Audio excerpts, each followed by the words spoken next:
Russia is laughing, India is laughing. You know why?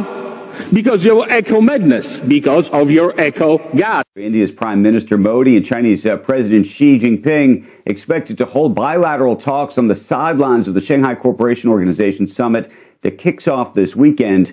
Trade talks will be a key item on that agenda as the event comes just 2 days after the U.S. raised tariffs on Indian goods now to 50%. Joining us, former U.S. trade representative. बहुत बड़ी news चल रही है, बड़ी धूम मची हुई है। मैं देख रही थी इंडियन मीडिया और इंटरनेशनल मीडिया पे, इसकी रॉयटर्स में भी जो है वो पब्लिश हुआ है, और वो ये है कि This is madness. This madness will be stopped by people of common sense. एक थर्ड पार्टी ने इंडिया का पक्ष पूरी दुनिया के सामने रख दिया है। हम बहुत बड़ी बात है कि हम बात कर रहे हैं ट्रंप और मोदी की एक ट्रेड वॉर की, और जिसमें एक बड़ी डेवलपमेंट ये है, ट्रंप की पॉलिसी तो बाइडेन दौर में तो जो है वो मोदी जी की वो जो है वो G20 समिट और बंदे पकड़ लिए और वो खालिस्तान तहरीक सारी वो पन्नू ओके और वो बड़ी बात, इतना बड़ा काम था। बाइडेन तो आपको फोन कॉल करने को तैयार नहीं था, आप मिलते कर रहे थे फोन करो बाइडेन ने, वो तो तैयार ही नहीं था। तो इधर ये आपके गुन गा रहे हैं, दूसरे दिन कश्मीर के ट्वीट आ रही है, पाकिस्तान ने 5 जहाज गिराए हैं, इंडिया पाकिस्तान को बराबरी का मुकाम दे रहा है, तो कोई मुकाबला ही नहीं तो फिर इंडिया जो है वो उसने तो कहा कि इंडिया की डेड इकोनॉमी है डॉक्टर साहब, ये तो बड़ा खौफनाक जो उसने कहा डेड इकोनॉमी है, इतनी बड़ी इकोनॉमी को। और आपको पता है पहली दफा 300 साल में एक non white non western power खड़ी हो गई है जो अमेरिका की और मगरब की बालादस्ती को चैलेंज कर रही है। हम लाते हैं टॉक शोज और अनलिमिटेड एंटरटेनमेंट सिर्फ यूट्यूब पर। अगर आपने अभी तक हमारा चैनल सब्सक्राइब नहीं किया तो अभी सब्सक्राइब करें और बेल आइकॉन को क्लिक करके हमारी लेटेस्ट वीडियोस के बारे में अपडेट जानें। अमेरिका ने भारत पर 50% टैरिफ लगाया। अब इसके पीछे कई वजहों का आंकलन हो रहा है, जिनमें ऐसे समय में भारत की ग्रोथ निश्चित तौर पर पश्चिमी देशों को बेचैन कर रही है। दोस्तों, आखिरकार भारत ने बड़ा सख्त जवाब दिया है अमेरिका है ना। अमेरिका ये चाह रहा है कि जिस तरह से इंडिया सुपर पावर की जर्नी उसने स्टार्ट की हुई है, ठीक है, दुनिया की 3rd लार्जेस्ट इकोनॉमी वो बन गई है, और भी वो अपने आप को मजीद बेहतर कर रहे हैं। मुझे लग रहा है कि ट्रंप ये चाह रहा है कि अगर इंडिया इसी तरह से बढ़ता जाएगा, ठीक है, उसकी इकोनॉमी डे बाय डे खुद को मजीद बेहतर करती जाएगी, उसकी ग्रोथ में इजाफा होता जाएगा, तो कहीं ये ना हो कल को इंडिया हमारे सामने आके खड़ा हो जाए जिस तरह से चाइना रशिया खड़ा है। तो मे भी वो इंडिया को इस वजह से पीछे करना चाह रहा है, वो अपनी हर मुमकिन कोशिश कर रहा है मैं किसी ना किसी तरह से इनकी इकोनॉमी को डिस्ट्रॉय करूँ, इनको प्रेशर डालूं।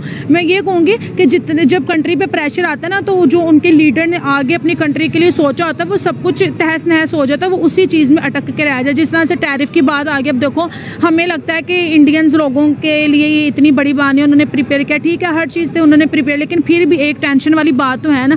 अगर जीरो से स्टार्ट करेंगे, जहाँ पे अमेरिका और रशिया के रिलेशन की बात कर लें, ऑब्वियसली 20% इंक्रीज हुआ है रशिया से ऑयल लेके अमेरिका, तो वो भी अपना बिजनेस कर रहा है, चाइना तक कर रहा है, तो फिर इंडिया पे ये सैंक्शन क्यों लग रहे हैं? इंडिया को ही क्यों कहा जा रहा है कि तुम ऑयल नहीं परचेज करोगे, रिस्पॉन्सिबल ऑफ वॉर के। अगर रशिया और यूक्रेन की बात कर ले, ये तो कब से चल रही है, ये तो ट्रंप के आने से पहले की वॉर थी, ये तो नहीं कि ट्रंप आया तो रशिया और यूक्रेन की वॉर स्टार्ट हो गया, वो उसको रोकना चाह रहा है। इवन कि अगर मैं मोदी जी की बात करूं, मुझे अभी भी याद है उन्होंने बोला था पुतिन को कि तुम रशिया और यूक्रेन की वॉर को ख़त्म कर दो, ये आजकल वॉर का ज़माना नहीं है, ठीक है, हमें कारोबार में वो करना चाहिए, खुद को इंटरेस्ट करना चाहिए। तो पुतिन ने तभी बोला था भाई नहीं, ये मेरी और इसकी वॉर है, ये हम जब तक चाहेंगे करेंगे। नरेंद्र मोदी की जो पॉपुलैरिटी है उसमें बहुत तेजी से हिंदुस्तान के अंदर इजाफा हो रहा है, बिकॉज हिंदुस्तान में लोग महसूस करते हैं कि नरेंद्र मोदी ने हिंदुस्तान के लोगों की खातिर, छोटे बिजनेसमैन फार्मर की खातिर उन्होंने स्टैंड लिया हुआ है।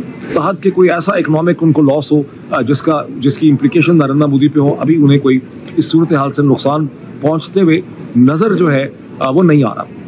हिंदुस्तान के अंदर बहुत ही तेजी से गुज़िश्ता 2 हफ्ते में अमेरिका के प्रेसिडेंट डोनाल्ड ट्रंप इंतहाई गैर मकबूल हो चुके हैं। अमेरिका का कोई भी प्रेसिडेंट 1971 के बाद जब निक्सन प्रेसिडेंट थे, निक्सन और किसिंजर ने पाकिस्तान की 1971 में मदद करना चाहिए थी, उस वक्त सोशल मीडिया नहीं होता था, कंट्रोल सा मीडिया होता था, लेकिन हिंदुस्तान के इंटेलेक्चुअल सर्कल्स में प्रेसिडेंट निक्सन जो है वो इंतहाई गैर मकबूल थे। उसके बाद जितनी तेजी से डोनाल्ड ट्रंप हिंदुस्तान में गैर मकबूल हुए। हिंदुस्तान के अंदर से बाज़ लोगों ने मुझे कमेंट करके बताया कि गुज़िश्ता 24 घंटों से मेरा जो एक वीडियो का क्लिप है जो मैंने प्रोफेसर क्रिस्टीन फेयर के साथ मैंने रिकॉर्ड किया था, जिसमें उन्होंने अमेरिका के प्रेसिडेंट डोनाल्ड ट्रंप को चूतिया कह दिया था, वो इस वक्त हिंदुस्तान के अंदर वायरल हुआ है। वो वायरल सिर्फ इसलिए हुआ है कि आप अंदाजा लगा सकते हैं कि इस वक्त डोनाल्ड ट्रंप के बारे में हिंदुस्तान में किस किस्म की फीलिंग पाई जाती है। अगर एक तरफ ये है तो दूसरी तरफ से चीन और हिंदुस्तान, खास करके चीन, एक ग्रैंड स्टैंडिंग करता हुआ नजर आ रहा है। 2-3 दिन पहले चीन के एम्बेसडर ने जो हिंदुस्तान में है, उन्होंने कहा था कि चीन हिंदुस्तान का साथ देगा, चीन हिंदुस्तान के साथ खड़ा होगा, हिंदुस्तान के ऊपर जो ड्यूटीज लगाई गई हैं वो बहुत ज़्यादा अनफेयर हैं।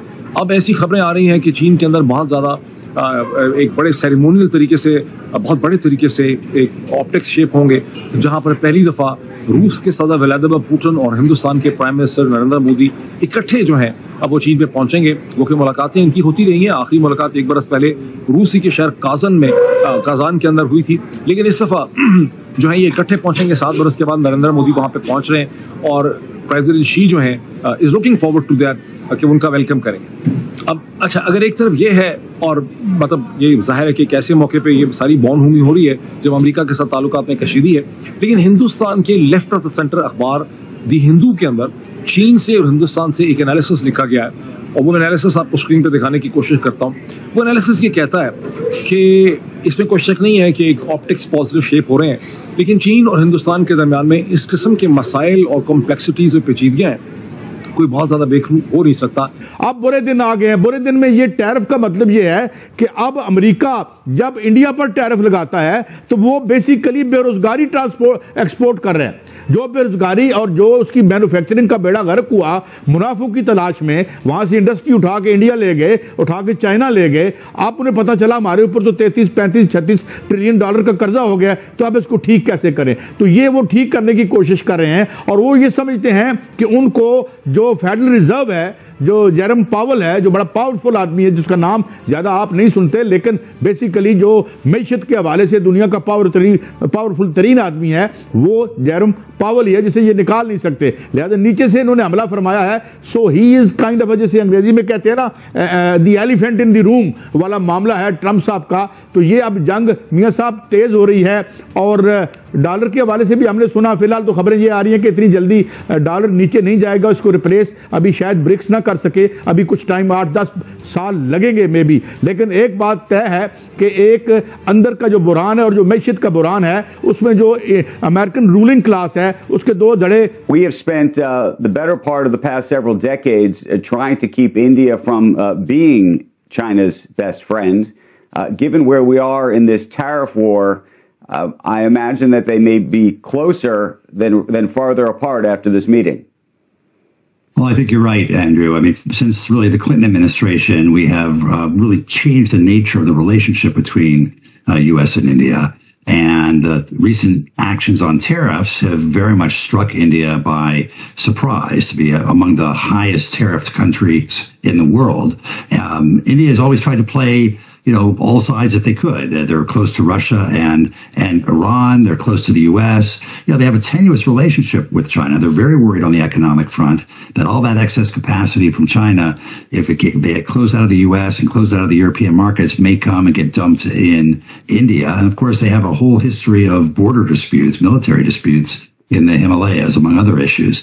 This is Modi's first trip to China in 7 years. And it's a direct reaction to the fact that the U.S. imposed these tariffs. They don't feel they can rely on the United States as a strategic partner going forward. And they're exploring their other options, with China and the other members of the Shanghai Cooperation Organization. So how much is this meeting an effort to effectively signal to the United States, you got to give us a better deal, otherwise we're going to make friends with your enemy? India is a very proud country, and I think it is certainly sending the signal that it is not willing to be pushed around by the United States and not be treated as one of the worst economic partners of the United States, certainly. तो आपको ये video कैसा लगा comment box में जरूर लिखिए। इस video को लाइक कीजिए, शेयर कीजिए, सब्सक्राइब करना ना भूलिए आपके चैनल EFC और जेड को। मिलते हैं अगली वीडियो में। जय हिंद।